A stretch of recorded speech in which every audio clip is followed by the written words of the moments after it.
আসসালামু আলাইকুম গাইস। আশা করছি তোমরা সবাই ভালো আছো। আলহামদুলিল্লাহ আমিও অনেক ভালো আছি। তো সকালটা শুরু করলাম চা দিয়ে এবং ভ্লগটাও। এটা আমার সেকেন্ড ভ্লগ। তো শীতের দিনে এরকম গরম গরম চা সকালবেলায় সবার পছন্দ। তেমন আমারও খুব প্রিয় সকালবেলায় এই শীতের সময় বিশেষ করে চাটা। আর এইদিকে দেখো গাইস, আমার শাশুড়ি মা আটা মেখে নিচ্ছিল রুটি বানাবে বলে। আর আমি দেখছিলাম সেটা খুব মনোযোগ দিয়ে। আর তারপরে আমি চলে এসেছিলাম রান্নাঘরে এবং এখানে দেখি যে মা মানে শাশুড়ি মা আনাজগুলো রেখে দিয়েছিল এবং বলছিল যে তুমি আনাজগুলো কেটে ফেলো। এখানে ছিল তোমার বেগুন, বাঁধাকপি, শিম, আলু, মাটির তলে যে রাঙা আলু হয় এটা দিয়ে একটা পাঁচমিশালি তরকারি হবে। আর ওইদিকে আমার শাশুড়ি মা উনুন জ্বেলে নিয়েছিল রুটি বানানোর জন্য।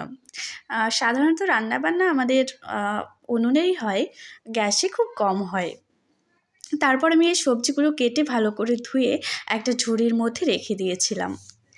তারপর কিছুক্ষণ পরে আমি এসেছিলাম ছাদে এবং ছাদ থেকে আকাশটা দেখছিলাম। আকাশটা খুব ঝলমলে রোদ ছিল, প্রতিদিনের মতোই খুব ভালো লাগছিল। আর শীতের দিনে এই রোদের তলায় থাকা ব্যাপারটা যে কি মজা, কি বলবো তোমাদের গাইস, খুব ভালো লাগে আমার। তারপর রান্নাবান্না সেরে নিয়ে আমি চলে এসেছিলাম আমার রুমে। তো রান্নাবান্না আমিই করি বাড়িতে। তো রুমে এসে দেখি যে রুমের এই হাল, আর রুমের এই হাল দেখে আমার তো মাথা পুরো একদম বিগড়ে গিয়েছিল, কি বলবো। আমার হাজব্যান্ড ছিল এতক্ষণ ওপরে, আর ও যদি আমার রুমে থাকে তাহলে রুমের একদম অবস্থা সেই হয়ে গেল আর কি, বুঝে নাও। একদম অগোছালো, কি বলবো। তো আমি ওপরে এসে দেখলাম যে রুমের এই হাল, আর রুমটা এবার গোছাবো, তাই আমি রুমটা গুছিয়ে নিচ্ছিলাম ভালো করে। তো ততক্ষণে তোমাদের সঙ্গে কথাও বলে নিচ্ছিলাম, আর আমার মানে ভিডিওটা তখনই শ্যুট করছিলাম। ভাবছিলাম যে কি করব, যে আমি এই রুমের অগোছালো রুমের ব্লগ যদি দিই, যদি তোমরা কিছু ভাবো, বাট তবুও কিছু না ভেবেই ব্লগটা দিয়ে দিলাম আর কি। তো তারপর দেখো, এই দেখো আমাদের বাবু সোনা, এর নাম আমরা বাবু সোনা বলেই ডাকি। এটা আমাদের বাড়ির একটা খরগোশ, আমার ননদ ভালোবেসে ওকে কিনে এনেছে। ওর আসা প্রায় 4 মাস হয়ে গেল। তো ও সারাক্ষণ এভাবে ঘর নোংরা করে, ওর জন্য আরও বেশি কাজ আমার মনে হয়। তো দেখো গাইস, আমি তারপর রুমটা গুছিয়ে নিয়ে রুমে ঝাড়ু মারছিলাম। আর আমাদের বিবাহিত সব মেয়েদেরই এটাই যেন প্রধান কাজ, একটা রুম গোছানো। যে রুমটাতে আমরা থাকি সেই রুমটাই যদি না পরিষ্কার থাকে তাহলে তো আর কোনো কথাই নেই, মানে ভালোই লাগে না আর কি। তারপর দেখো গাইস, আমি রুম পরিষ্কার করে একদম গুছিয়ে গাছিয়ে দিয়েছিলাম। আর আমার বিশেষ করে আমি না একদম একটু নোংরাতে থাকতে পারি না, নোংরা আমার সহ্যই হয় না। যেন মনে হয় যে আমি কখন রুমটা পরিষ্কার করব, কখন রুমটা পরিষ্কার করব, এরকম মনে হয় আমার। তো একজন হাউসওয়াইফ দেখবে তার সাধারণত প্রতিদিনের যা রুটিন, রান্না বান্না, এর পাশাপাশি যা যা আরও কাজ আছে, সবগুলোর চেয়ে যেন এই রুম গোছানোটা একটা বেশি মানে বেশি কাজের মনে হয়, যেন বেশি ভালো লাগা কাজ করে আর কি। একটা রুম গোছালেও খুব সুন্দর লাগে দেখতে এবং থাকতেও ভালো লাগে, সেই পরিবেশটা যেন আমাদের সবারই বেশ ভালো লাগে।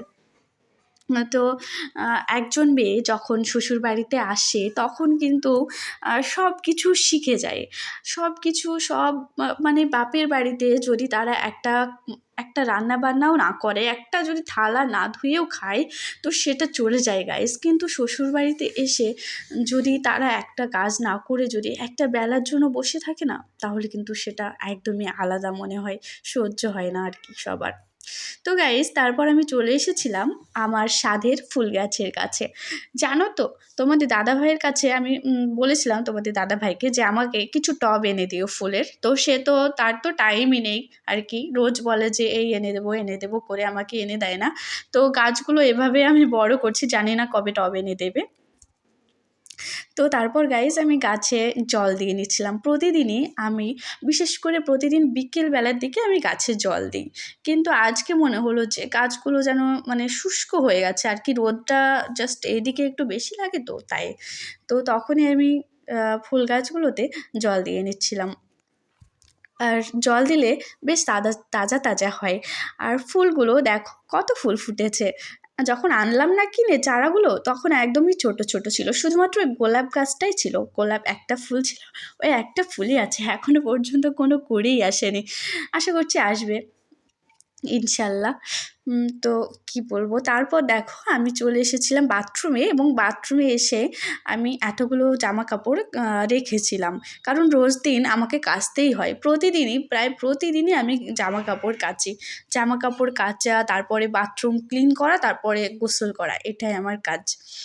তো জামা কাপড়গুলো ওইদিকে ভিজিয়ে রেখেছিলাম, ভিজিয়ে রাখার পরে এইদিকে আসলাম আমি আমার রুমটা মুছতে। রুম মুছছি আর ভাবছি তোমাদের সঙ্গে কি ব্লগ শেয়ার করা যায়। আসলে আমি তো নতুন, তাই আমি বুঝতে পারছি না আর কি গাইস। তোমরা একটু আমাকে বলে দিও যে তোমরা কি ধরনের ভিডিও চাও, আমি অবশ্যই দেওয়ার চেষ্টা করব। যদিও আমি ফেসলেস ভিডিও দেব, জানি না আমার ভিডিও কতদূর আমি এগিয়ে নিয়ে যেতে পারবো। তো ফেসলেস ভিডিও ভাইরাল হয় না জানি না, আবার হয়ও, কিছু কিছু ক্ষেত্রে হয়ও, ঠিক আছে। তো সাধারণ ধরো একটা হাউস ওয়াইফ হয়ে ব্লগ ভিডিও বানানো কিন্তু সব ফ্যামিলিতে অ্যালাউ করে না, তবুও আমি করছি, যদিও ফেসলেস ভিডিও করছি, তাই আমি মানে নিজেকে আর কি আটকাতে পারলাম না, ইচ্ছে করলেও করে দিলাম ব্লগ। তো গাইস, গোসলের পরে আমি চলে এসেছিলাম খেতে, এবং আমি খাওয়া দাওয়া করেই দুপুরবেলা রেস্ট করি। তো গাইস, আজ এই পর্যন্তই। আমার ভিডিওটি যদি ভালো লাগে অবশ্যই লাইক, কমেন্ট এবং শেয়ার করবেন। ধন্যবাদ সকলকে, সবাই ভালো থাকবেন, সুস্থ থাকবেন।